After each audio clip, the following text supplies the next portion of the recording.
Hey, welcome to my video on El Nino, a very important weather phenomenon. But first, let me switch over to the Weather Channel for a very informative and important introduction to this topic.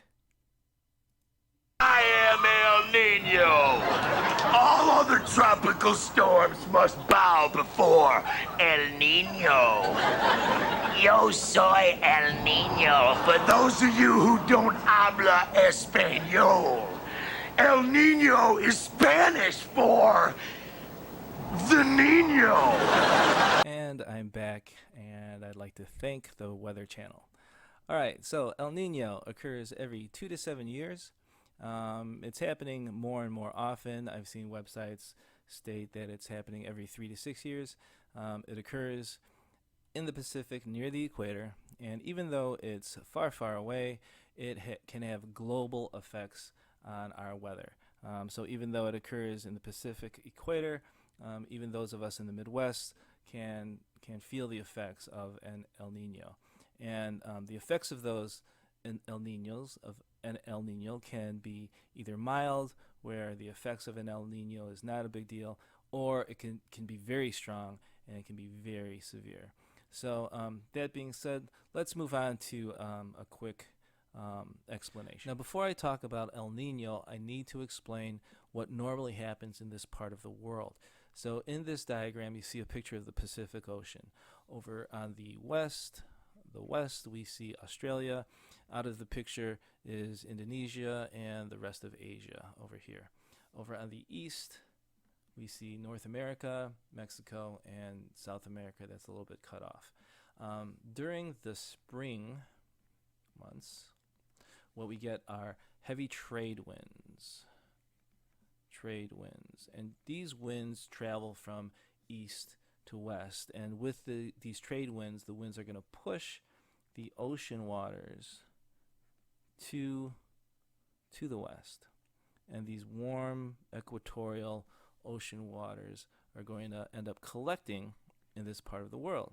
So we get kind of this collection of warm water, and whenever we get a collection of warm water, we're going to have a lot of evaporation. Sorry. And with all that evaporation, we're going to get a lot of clouds, and then of course we get a lot of storms. And so during this time of year over in this part of the world, we end up with what they end up with is their rainy season. Rainy, that's a Y. All right, so during this time of the year, because of the trade winds and the collection of warm water, we get this rainy season, and this develops into a low pressure system.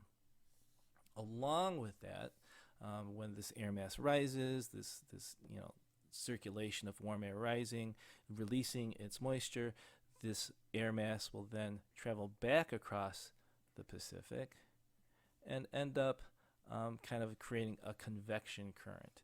And so the air travels back across and then back down to this part of the Pacific. And so with this air pushing down, you end up with a high pressure system because the air is pushing down. And along with this high pressure system comes, sunny skies and clear skies, not very rainy, just very nice weather. Now this circulation continues, and this water continues to travel to the west. And when that happens, it allows deeper ocean waters to travel from below the ocean up to the surface. And this is something called, let me get another color. This is something called upwelling. And this is important because this water beneath the ocean is going to be much cooler. And with this cooler water rising up, we get this cool water rising up to the coast of South America. This will also bring cool temperatures. And so over here we get a rainy season with a lot of warm water. Over here we have nice weather and cool temperatures. And also something else that the book doesn't mention, I don't think, is that this upwelling, this water from down below will bring all kinds of nutrients to the surface of the water and will attract a lot of fish. So during this time of year, in South America, this is a huge fishing season for them. It's great temperatures and great weather. It's nice and cool, and it's a heavy fishing season, so it's really good for their economy. So this is what normally happens.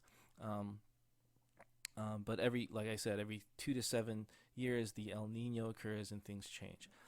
So that's the first video. Come back for video 2, and we'll get into exactly what an El Nino is.